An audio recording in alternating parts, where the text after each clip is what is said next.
অতিরিক্ত মা ভক্ত ছেলেদের বিয়ে করা কখনোই উচিত না, কারণ তারা বউকে ভালোবাসতে জানে না। তারা সবসময় মায়ের আদেশের অপেক্ষায় থাকে। শাশুড়িরা কখনো কখনো ভুলে যায় যে তারাও এক সময় ছেলের বউ ছিল। আমাকে যেদিন আমার স্বামী দেখতে গিয়েছিল সেই দিনই বুঝে গিয়েছিলাম যে এই ছেলে অতিরিক্ত মা ভক্ত। তারপরও তার এই দিকটা আমার কাছে ভালোই লাগলো যে যেই ছেলে তার মাকে এত ভালোবাসে সে তো তার বউকে আরো বেশি ভালোবাসবে। কিন্তু ধারণাটা আমার একদমই উল্টো হয়ে গেল। প্রথম যেদিন আমাকে সে দেখতে গেল সেদিন তার এই কথাটা আমার কাছে অনেক বেশি নর্মাল লেগেছিল যে মা তোমার যদি পছন্দ হয় তবেই বিয়ে করব।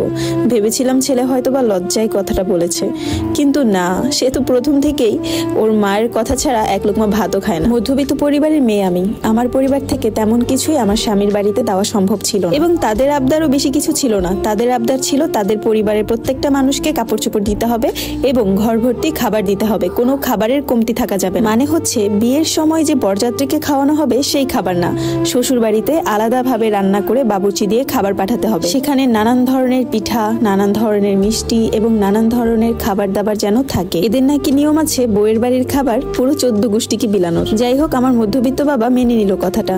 বলে নেই এখানে আমার 2 ভাই এবং 2 বোন আমরা। আমার আরেকটা ছোট বোন আছে, ও ক্লাস 8-এ পড়ে, আর আমি মাত্র ইন্টার ফার্স্ট ইয়ারে ওঠার পরেই আমার বিয়ে ঠিক হয়ে যায়। 2 ভাইয়ের মধ্যে এক ভাই মালয়েশিয়া থাকে, আরেক ভাই বাংলাদেশে থেকে দোকান চালায়, মানে আমাদের একটা মুদি দোকান আছে। আর মা ছিলেন সাধারণ গৃহিণী, একদম সহজ সরল একটা মানুষ। ছোট্ট একটা পরিবার আমাদের এত বেশি ঝামেলাও ছিল না। আত্মীয় স্বজনকে কি দিতে হবে না দিতে হবে এই সমস্ত বিষয় কিছু আমাদের মধ্যে ছিল না। কিন্তু আমার শ্বশুরবাড়ির লোকজন ছিল অনেক বেশি। তারা নাকি যৌথ পরিবার, খালা শাশুড়ি, মামা শ্বশুর, চাচা শ্বশুর, ফুপু শাশুড়ি সব মিলিয়ে অনেক বড় একটা পরিবার। তাই তাদের চাহিদাটাও ছিল অন্যরকম। বিয়ের দিন আমার পরিবার মোটামুটি ভালোই আয়োজন করেছিল।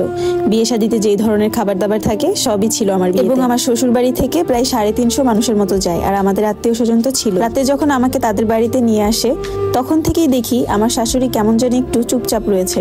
প্রথম দেখে ভেবেছিলাম হয়তোবা সে এরকমই, কারণ নতুন বউ আমি, তাকে ভালোভাবে চিনি না, তার সাথে ভালোভাবে কথা হয়নি। আমার ঘরে ঢুকতেই বলল যত সব আত্মীয় স্বজন ছিল সবাইকে যে বউকে ঘরে নিয়ে জামা কাপড় চেঞ্জ করিয়ে রিল্যাক্স করতে দাও, আর সবাই একটু চিল্লাচিল্লি কম করো। তখন ভেবেছিলাম শাশুড়ি মা হয়তোবা আমি যে হয়রান হয়ে এসেছি এবং এত ভারী লেহেঙ্গা পরে আছি এর জন্য বোধহয় আমাকে একটু রিল্যাক্স হতে বলেছে। আমি ঘরে যেয়ে চুপচাপ বসে রইলাম, গহনা গাটি কোনো কিছুই খুলিনি, চুপচাপ বসে রইছি। কারণ নতুন বউ আমি, কোথায় কি আছে কিছুই জানি না, নিজের লাগেজটা পর্যন্ত নিজের কাছে পাচ্ছিলাম না। ঠিক তখনই বাইরের যত ঝামেলা ছিল সবকিছু শেষ করে আমার স্বামী ঘরে ঢুকে, আর বাসায় ঢুকে আমাকে বলে যে কালকে তোমার বাবা ভালোভাবে সব খাবার দিবে তো, কারণ হচ্ছে আমার আত্মীয় স্বজন সবাইকে আগে থেকে বলা হয়েছে যে তোমাদের বাসার খাবার তাদের বাসায় পাঠানো হবে। মানে ব্যাপারটা হচ্ছে সকাল সকাল আমাদের বাড়ি থেকে তাদের বাড়িতে খাবার আসবে, আর তাদের পরিবারের সবাইকে নাকি বলা হয়েছে তারা যাতে কালকে সকালে কোনো খাবার দাবারই রান্না না করে এবং নাস্তা টাস্তা না বানায়, কারণ আমার বাবার বাড়ি থেকে খাবার যাবে। তখন আমি চুপচাপ মাথা নাড়ালাম আর বললাম যে আমি তো আসলে জানি না ঠিকভাবে,